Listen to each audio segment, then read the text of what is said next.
Bueno, nosotros somos el equipo 3 y vamos a exponer sobre el siglo de las luces. La siguiente, por favor.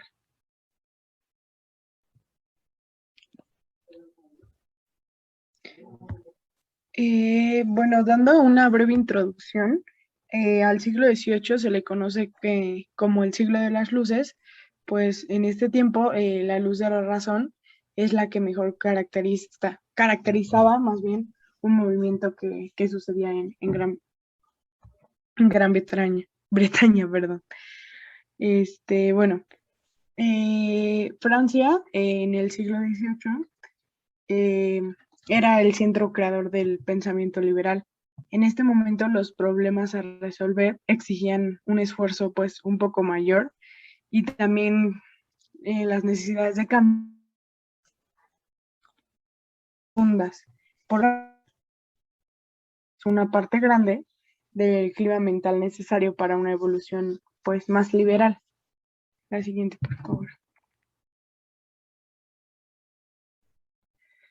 Y bueno, en los 70 años anteriores a la Revolución Francesa, el pensamiento político inglés apenas hizo algo más que desenvolver las inferencias de la filosofía de John Locke.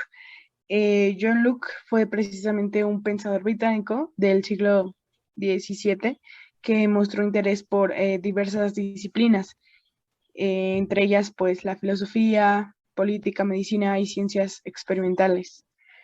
Él pensaba o él postula que los hombres viven en el estado de naturaleza, en una situación de paz y sometidos a leyes naturales que surgen de la razón.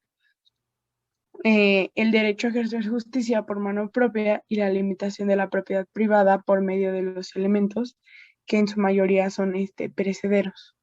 Siguiente, por favor. Y bueno, por otra parte, el compromiso de los Whig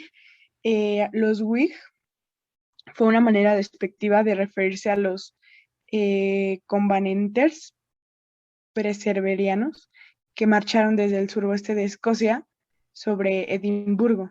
Esto fue en 1648.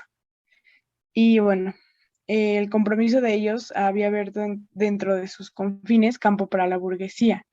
Y por otra parte, a la larga la monarquía se vio obligada a pedir consejo a la clase media y el resultado fue su caída al usar las condiciones que éste imponía. Se descubrió como en la Inglaterra de la Revolución Puritana que las instituciones tradicionales no pueden estar bien como sin guerras o sin problemas entre naciones o estados. Siguiente, por favor.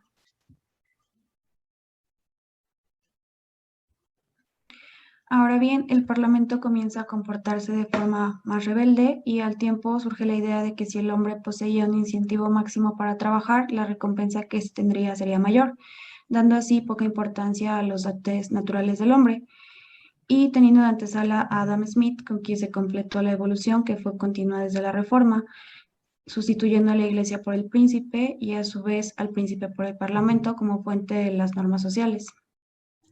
Siguiente. Posterior a esto surgen los fisiócratas. Ellos fueron los protagonistas del despotismo ilustrado. Ellos tenían como propósito conseguir el mayor incremento de goces con la mayor disminución de gastos. Nos hablaban de que cuan más libre fuera el propietario, mayor sería la abundancia que éste produciría, trayendo consigo un beneficio a nivel nación. Creían que los propietarios y los agricultores debían ser libres para así tener un equilibrio y armonía social. Siguiente. Sin embargo, dentro de sus consideraciones no entraba la clase trabajadora. Siguiente. Ahora bien, se puede destacar que el interés de la tierra para la industria y el comercio en Francia, ya que este era semifeudal, también se destaca la idea del mercantilismo, aunque esta pues fracasa y esta se derrumba, fracasa ya que su objetivo inmediato no funciona, pero fue un elemento esencial para hacer los principios del liberalismo como parte del acervo de su generación. Este fracaso también se debió a la inhabilidad para ver lo que Adam Smith y Turgot habían percibido ya, que el feudalismo se estaba convirtiendo en capitalismo y la teoría económica en consecuencia no podían confundir su atención a la tierra. Esto también dio un paso a que se viera el capitalismo, ya que se vio la función de la oferta y la demanda como determinante de precio y también se vio el punto de ataque fundamental a el dinero, que dejó de verse ya más como una sustancia física y sino como algo que se podría emplear y un sistema en el cual se ve un beneficio. Este concepto de productividad, su concepto de la productividad marginal le permitió mostrar cómo el capitalismo ayudaba a la sociedad, aumentando el acervo de ahorros y reduciendo así el tipo de interés. La siguiente, por favor.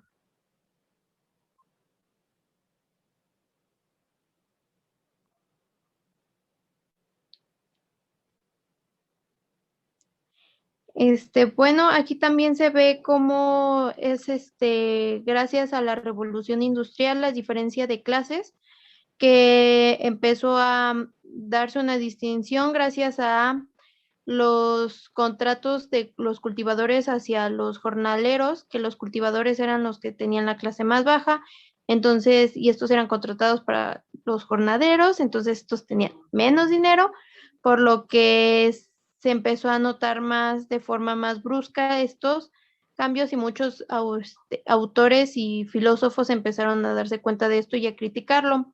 Uno de los que más representaron fue Adam Smith, en el cual una de sus famosas frases fue que en el régimen exacto de la libertad y la justicia perfecta, esto fue la condenación del intervencionismo, la cual llegó a su fin, puesto que los intereses de todas las clases son iguales e idénticos. El intervencionismo era una doctrina política que defendía las necesidades del Estado hacia todo y también se generan progresos morales e intelectuales que irán detrás del progreso científico, se deja atrás las épocas religiosas y las metafísicas y se da más paso al intelecto y a la ciencia. Esto también es base de una referencia del libro de Benabet, de Defenders of Usuary, que trata de lo mismo, sobre la desigualdad y cómo la diferencia de clases e ideales afectó a la sociedad. La siguiente, por favor. Bueno, también en el libro nos dan pauta para un autor muy importante que fue Edmundo Burke, el cual fue un filósofo y político inglés que dio paso a la metafísica de la teoría de Looker sobre el estado del contenido sólido que poseía hasta nuestros propios días. Este fue el padre del liberalismo conservadurista. Fue un gran pensador que dio crítica a la Revolución Francesa y dio crítica hacia los burgueses. También fue el que dio pie a varias críticas sobre el reinado, porque empezó a haber mucha polémica porque muchos reyes y burgueses empezaron a decir que las clases trabajadoras no servían y esto dio pie a que la desigualdad sea más marcada aún. Esto también dio paso a la famosa frase de Adam Smith que dice: la abundancia del rico excita la indignación del pobre, quien a menudo, movido por la necesidad y disparado por la envidia, invade sus posesiones. Solo bajo el escudo del magistral civil, el dueño de una propiedad valiosa adquiere por el trabajo de muchos años o aún generaciones puedan dormir tranquilos una sola noche.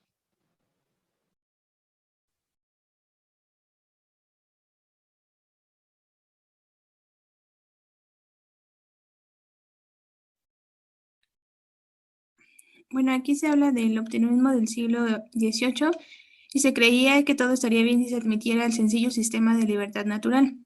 Y ese pesimismo definitivo acerca del futuro que surgió entre el golpe de Matthews y Golding y la aceptación universal de la economía mundial clásica.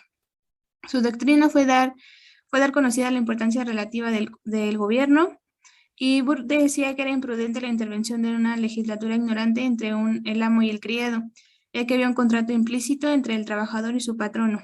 Él ponía de ejemplo a la agricultura, decía que intervenir en ella era una imprudencia, puesto que en la relación del agricultor jornalero era justa, ya que al agricultor le interesaba que el trabajo del jornalero se hiciera de manera eficiente, y a él le importaba que el jornalero estuviera en buenas condiciones tanto físicas como mentales.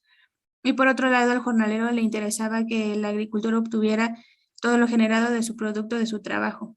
Creía que lo único que imposibilitaba que eso fuese visualizado y reconocido eran las bajas pasiones mal gobernadas de la humanidad, como la envidia. La siguiente, por favor.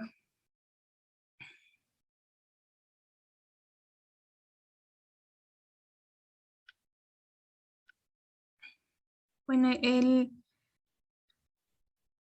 Estado se debía limitar a lo que el Estado le refiriere, como al orden y a la prosperidad pública. Él no negaba ayudar al necesitado, pero decía que con las reglas y los principios de la justicia no le concernía al Estado, y que la caridad era una obligación de los cristianos.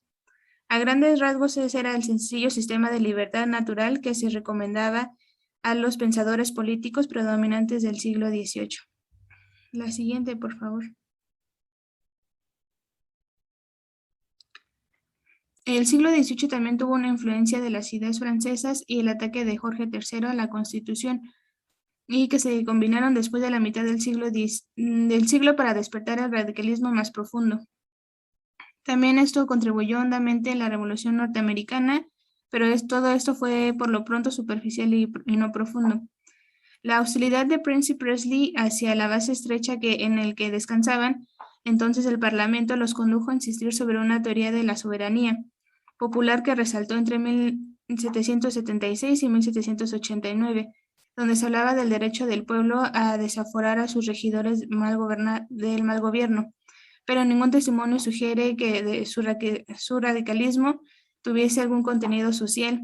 No lo consideraba que existieran problemas sociales, y la libertad para ellos era una libertad política y civil, donde podía existir el derecho de ser elegido y el plan de tolerancia religiosa. Lo singular del pensamiento inglés de este periodo es la ausencia de todo sentido. Lo más notable fue lo de Burke, que buscó destruir a los ataques contra el orden social por el método de reducción a lo absurdo del caso en contra de este. La siguiente, por favor. Fue hasta la Revolución Francesa cuando entra la especulación de la propiedad del Estado en la política inglesa. Después de Waterloo, Inglaterra comenzó a despertar en su largo ataque de reacción. Los principios del liberalismo económico se habían convertido en una norma para los propietarios, con la aplicación de la cual no tenían alguna relación del bienestar de las masas. La siguiente, por favor.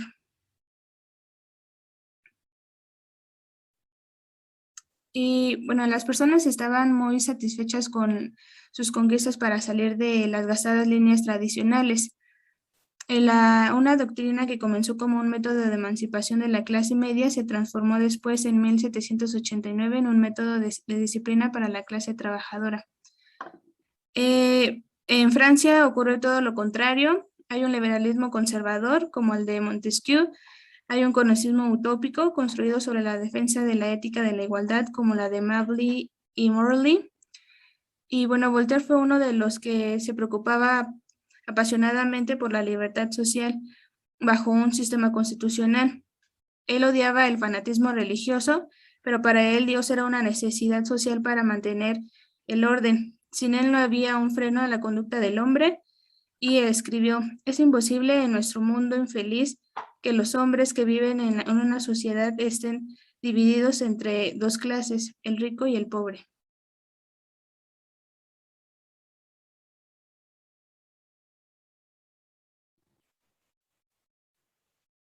Bueno, continuando con los pensadores que hubo en esta época, Voltaire fue uno de los más importantes. Él tenía un respeto al orden establecido. Esto quiere decir que dentro de sus principios no estaba dispuesto a que se cambiaran demasiadas cosas y respetaba más que nada lo que, o bueno, buscaba el beneficio que se le daba a la burguesía. Además tenía un deseo de libertad, deseaba maximizar las oportunidades de los propietarios y bueno, esto nos hace ver que le daba preferencia a la propiedad y a los dueños de esta. Eh, Él también tenía un conformismo con la clase baja. Él creía que mientras los pobres tuvieran lo indispensable para sobrevivir, no había de qué preocuparse dentro de la sociedad. Es decir, no dejaba que se aspirara a algo más en su vida. Otro punto era que él quería mejorar el pasado, que le dejaron autores como Rousseau o Diderot, pero sus mejoras se debían limitar a los beneficios que se le daba más que nada a los propietarios. Bueno, él también tuvo diferencias con otros pensadores. Como por ejemplo el Helvétius, él quería minorar la desigualdad y dijo que esto perjudicaría a la propiedad, lo que iba en contra de sus ideales. También Voltaire hacía los derechos de la propiedad tan absolutos como se pudieran imaginar. Esto quería decir que el gobierno no podía meterse en los asuntos de los propietarios de las tierras. Diderot fue otro personaje importante. La concepción económica fue uno de sus más grandes pensamientos, ideas. Él sufría por la situación de los pobres, era empático, se preocupaba por ellos y su situación y trataba de esparcir un pensamiento de benevolencia hacia ellos. También él creía en la imposición progresiva, en una distribución más equitativa de la riqueza, menos lujo y más ayuda a los pobres y una atención mayor a lo que era la educación. Y bueno, también para Diderot el humanismo era importante porque él buscaba que se le diera oportunidad a los pobres y se le dieran menos privilegios a los ricos. Eh, y bueno, en cuanto a la ideología de Helvétius, él concordaba con Diderot. Eh, a él le disgustaba el lujo y la desigualdad demasiado grande o demasiado marcada que existía en la economía entre ricos y pobres. Él decía que esto hacía que los estados cayeran. La desigualdad era como que una de las grandes causas. Y bueno, él tenía también confianza en la legislación inteligente que ayudara a remediar todos los males que existían en la sociedad en aquellos años, porque creía que era justo redistribuir la propiedad del suelo y de igual forma que Voltaire veía la propiedad como el derecho más sagrado de todos. También él buscaba una igualdad de clases, decía que la verdadera riqueza de un Estado consiste en la comodidad de la mayoría y no en la opulencia de la minoría. O en otras palabras, importa más que el pueblo tenga bienestar a que los ricos tengan mayor comodidad. Y bueno, las características de la época, las principales fueron que existía un pensamiento similar. Esto quiere decir que todos buscaban una revolución porque creían que existía un sistema muy viejo que necesitaba un cambio radical, que finalmente pues terminaría en lo que fue la Revolución Francesa. También había, por esa misma desigualdad, se buscaba este cambio. Él decía que, bueno, los pensadores decían que la injusticia social conlleva una catástrofe inevitable, pero no se sabía cómo impedirla, solamente veían como que sus causas, más no las soluciones que pudieran haber. Y bueno, Voltaire creía que debido a la costumbre, falta de ocio y necesidad, los pobres eran oprimidos porque como tal nunca se daban cuenta. Y fue aquí cuando empezó a haber trabajadores organizados para luchar por su y tener de las fábricas.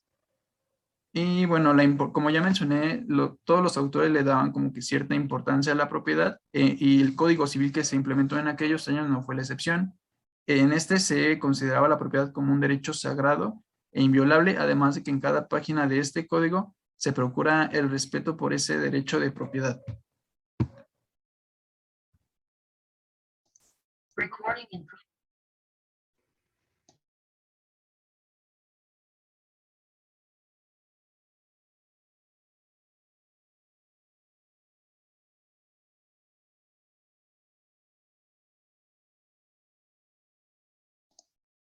El Código Napoleónico.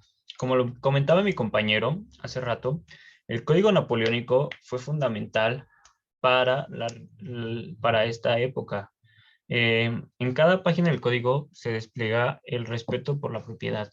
Esto fue sumamente importante en este código, el código francés, también llamado código napoleónico. Se prohibieron los contratos de servicio de por vida, es decir, el trabajador, el obrero, el campesino, ya no tenía que servir de por vida al amo. Los sirvientes ya podían demandar a sus amos y podían, aunque luego para la demanda pues era casi completamente complicado, pero pues ya se podía hacer, o sea, ya tenían el derecho de hacerlo.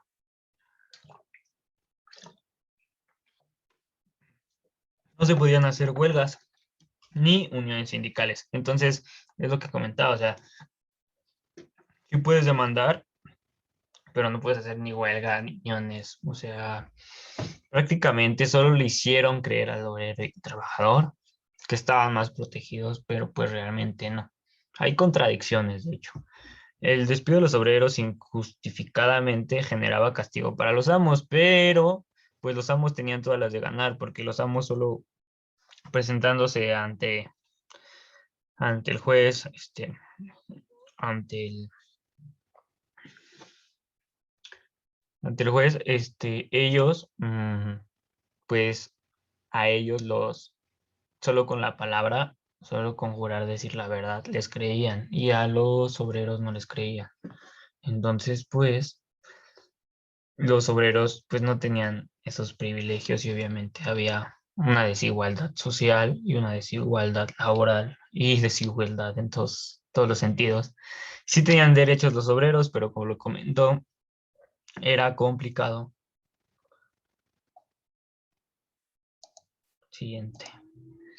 El historiador francés Glasson, como lo comento yo, dice que, a decir verdad, valga la redundancia, el trabajo está casi completamente olvidado en el código. Es decir, o sea, el trabajador estaba completamente olvidado. Mm, Era un código hecho por burgueses, era un código hecho por ricos, que pues beneficiaban a los ricos, obviamente. Pero los trabajadores creían que tenían privilegios porque no se crearon prohibiciones semejantes para el patrono como las leyes de asociaciones patronales inglesas de 1749 a 1800 que beneficiaban a los patrones. Entonces, Glasson también nos dice que un país gobernado por los propietarios es una verdadera sociedad civil, es una sociedad natural, aquella en que gobiernan quienes no poseen propiedades. Es por eso que la relación con las condiciones a que los autores del Código Civil reducían a la masa trabajadora. Como lo comentamos, es un código hecho por burgueses, beneficiando a una sociedad burguesa, un código hecho por ricos, beneficiando a ricos. Los trabajadores pues, estaban de lado porque pues ellos no estaban creando las leyes y nadie se preocupaba por ellos. Simplemente se querían aprovechar y explotarlos y hacerles creer que sí estaban protegidos. Pero un pensador, un historiador de esa época muy relevante que es Antonio Barnabé, él le vio un lado positivo, él le vio el otro lado de la cara de la moneda, el lado de la cara de la moneda positivo, donde pues y literal también, o sea, fue un gran pensador y visualizó muy bien las oportunidades que se presentaron, porque el respeto a la propiedad fue una oportunidad para los obreros, para la clase baja. Con esta propiedad individual ocurrieron nuevas distribuciones de poder económico y a mayor medida creció la población. Es decir, con el respeto a la propiedad individual, ya el trabajador, el obrero, el campesino podía hacerse y podía tener tierras. Ya no solo eran los burgueses. Entonces esto generó una igualdad de riquezas de manera terrenal, de manera de poder de terrenos. Entonces, Aquí nos menciona que el poder radicará donde estén las riquezas y el reinado de una aristocracia durará tanto como el pueblo agrícola siga ignorando o descuidando las artes y como la propiedad de la tierra continúe siendo la única fuente de riqueza. Pero cuando la industria principia a desarrollarse, ocurre un cambio, abrirá una nueva fuente de riqueza para la clase trabajadora. Se inicia una revolución en las leyes políticas, una distribución nueva de la riqueza da un lugar a nueva distribución del poder. Es decir, que lo que quería y lo que visualizaba Antonio Parnabe era que podía haber igualdad de oportunidades, pero simplemente dependía de los obreros, dependía de los campesinos, que despertaran de esa ignorancia por solo conformarse o por solo pues ya solo les satisfacían sus necesidades de sobrevivir y no buscar, no ver más allá. Entonces, pues este tipo de personas vieron cómo podía despertar la mente de estos obreros, de estos trabajadores y poder tener igualdad de oportunidades. También citamos que en el grado en que la industria y el comercio enriquecen a la clase trabajadora y empobrecen a las grandes terratenientes, tienden a igualar a la clase en riqueza. El progreso de la educación los hace también iguales en cultura y resucita después de un largo olvido ideas primitivas de igualdad. Como lo mencionábamos, la educación, el conocimiento eh, nos da poder, el, el conocimiento nos da poder y esto generaba una igualdad de oportunidades para todos, ya no solo para los burgueses, sino para la clase obrera trabajadora. Y nos dice que también la Revolución Francesa pasó por 3 grandes fases. La primera fueron las comunas, haciéndose ricas por el trabajo, compraron primero su libertad y después sus tierras. Como les comentaba, las personas empezaron a comprar sus propiedades y sus tierras. Esto generó, al generarse la ley del respeto a la propiedad, se generó grandes oportunidades para ellos. Entonces, en ese aspecto sí los beneficiaron. Yo creo que incluso los propios burgueses, sin darse cuenta, inclinaron a la clase trabajadora a que se despertara y ya se despertaran de ese hartazgo que tenían de esclavitud. La importancia creciente de las industrias en la segunda fase reforzó esta causa. Como se empezó a crecer un nuevo sector que fue el industrial, pues la gente necesitaba tierras para crear sus propias industrias. Entonces algunos vendían, otros compraban. Entonces esto generó un flujo de efectivo en el cual todos tenían oportunidad de percibir ingresos. Y como lo menciona en el tercer punto, el progreso de la propiedad mobiliaria es la causa en Europa de la democracia y el cemento que hace la unidad de los estados. Ha modificado sucesivamente todos los gobiernos de Europa. ¿Por qué se hace esto? Porque ya todos tenían igualdad, entonces ya se tenía que hacer una democracia. ¿Y por qué fue sucesivamente modificándose en todos los gobiernos de Europa? Porque pues gran extensión territorial en ese tiempo la tenía Francia. El imperio francés tenía gran parte de esa extensión, entonces eran un ejemplo para todo el continente. Y como se menciona, la Revolución Francesa no es un fenómeno local, sino la expresión de una tendencia universal y secular. Entonces, esto quiere decir que los franceses marcaron un antes y un después también en esa época, porque esto ayudó a que de igual manera se generara el movimiento de la revolución industrial, ayudó de gran manera en todo el continente y todo el planeta. Y las relaciones de la propiedad establece la democracia disolviendo al mismo tiempo el poder de los reyes. El sistema feudal esclavizaba al campesino y al comerciante por igual. A la autoridad del terrateniente, la nueva democracia es el reino de la libertad y la igualdad. Es como ya lo mencionábamos, querían libertad e igualdad de oportunidades y se las crearon, porque ellos no se las dieron, ellos se las crearon, los burgueses no las dieron, los trabajadores se las crearon y pues la nueva democracia es el reino de la libertad y de igualdad. Más allá de esto había una nueva clase preparándose también para entrar en la historia. Y pues esto sería todo, compañeros. Les agradecemos su atención y muchas gracias.